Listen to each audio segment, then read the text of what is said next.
இங்க பாரியா, நீ எங்கிட்டு வேணாலும் போ. ஆனா காலையில 6 மணிக்கு கிளம்புனா சாயந்தரம் 6 மணிக்கெல்லாம் வீட்டுக்கு வந்துறியா? சொல்லிட்டேல சொல்லிட்டேல இனிமே எங்க போனாலும் சரி கரெக்டா சாயந்தரம் 6 மணிக்கு டான்னு வீட்டுல போய் அந்த கருப்பை. ம் ம். அப்போ நான் என்ன சொன்னாலும் கேப்பியோளோ? ம் ம் ம் ஏன்? ம் ம் பிடிக்கும்னா எவ்வளவு பிடிக்கும்?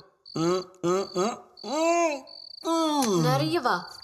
ஏயா, ம் கல்யாணம் ஆகி 2 நாள் தான் ஆகுது, அதுக்குள்ள என்னையா நிறைய பிடிக்கும்? ம் என்ன, நான் கொஞ்சம் வெள்ளத்தோலா இருக்கேனே அதனாலயா? நான் படிச்சிருக்கிறதுனாலயா? நான் வசதியான வீட்ல இருந்து வந்ததுனாலயா? என்ன எப்படியோ உனக்கு என்ன அவ்வளோ பிடிக்கும்?